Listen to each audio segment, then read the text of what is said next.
What's going on, guys? Welcome back to the shop. It's great to have you here. Today I thought we'd switch gears a little bit and do a machining video. I've been making a lot of blacksmithing videos lately and I thought we'd switch it up. I really want to learn more about machining since I just bought this mill and a lathe right there. Even though I've been having some problems with the lathe, I haven't really used it yet because the variable speed is broken or it's not working properly. It's a closing 12 by 36 lathe. No matter how many times I spin the variable speed knob, nothing's changing and I have no idea what to do because I really don't know anything about lathes. So if you guys could help me out with that down in the comments, I would really appreciate it. But thankfully the mill is working fine and I figured we'd go ahead and try and mill a hammer out of this chunk of brass. So let's get started. Alright guys, so I'm just going to come out and be honest with you. I have no idea what I'm doing at all when it comes to machining. I've been doing a lot of machining by eye lately. That's worked for me so far, but I'm pretty sure the stuff I've made hasn't been super precise, but it's been functional and it's been good enough for me so far. But we're going to see how this goes today. I think the first thing I need to do is flatten off all these four surfaces and make sure they're nice and parallel and square. I think I saw this old Tony do this where he put a little round piece of bar, basically just to push this piece of brass up against just the back surface of the vise and use that as the only reference surface, which will make everything square. I'm pretty sure that's how it works. We'll see. I'm not exactly sure, but we'll give it a shot.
Alright guys, so that took way longer than it should have, and I ended up with a much smaller piece of brass, but that's alright. Basically what happened was I thought the entire machine was nice and square and I didn't have to adjust anything, but the entire head of the mill was tilted forward a pretty significant amount and it caused the workpiece to be totally out of square. So I had to go in with my dial indicator and make sure everything was nice and square again.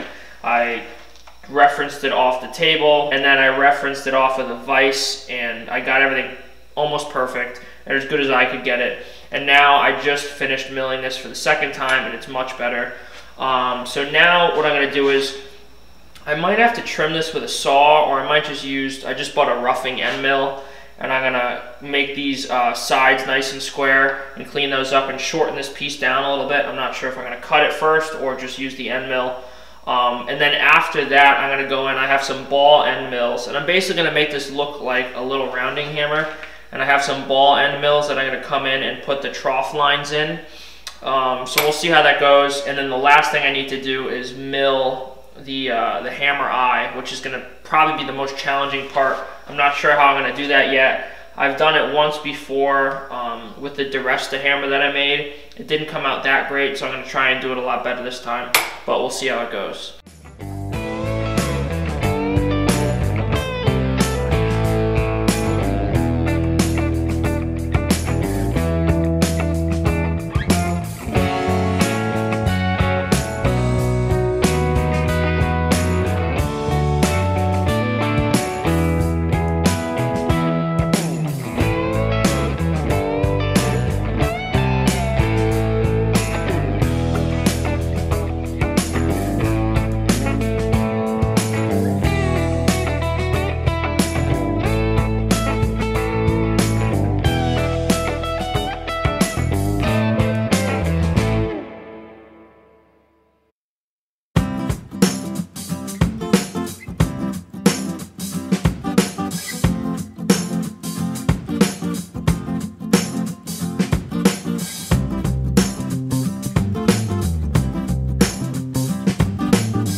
Alright guys, I hope you enjoyed watching today's video. I learned a ton about machining while making this thing. I made a couple mistakes along the way, but I was able to figure them out and fix them. And this is one of the few projects that actually came out exactly the way I intended it to. Sometimes it's kind of rare. I don't always get what I expect. But this one came out really good, and I'm really happy with it. I do have a couple things I want to talk to you guys about. The first thing I want to tell you guys about are these headphones right here. These are called IsoTunes, and I was talking to IsoTunes the other day on Instagram, and they wanted to send me a pair of these things to review for you guys. This isn't an ad. They're not paying me for this, and I'm going to be honest with you guys because I already have them, and I'm not going to send them back. But I have to say, I do really enjoy wearing these things. I wear them pretty much every day. They're really nice because you can listen to music or podcasts while you're working.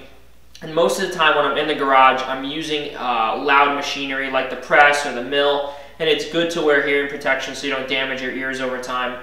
And this allows me to protect my ears and listen to music or podcasts, and it makes working a lot more enjoyable. I used to sometimes put my Apple headphones on and then put the hearing protection over the top, but this works way better than that, and I think these are only about $80. These are the IsoTunes Extra model. They're kind of the mid-range model. There's some that are closer to $60, and I think there's some that are closer to $100, but these ones are kind of in the middle of the pack. Like I said, I really enjoy wearing these things, and I promised them I would do a review of them for you. So that's what I think about these things.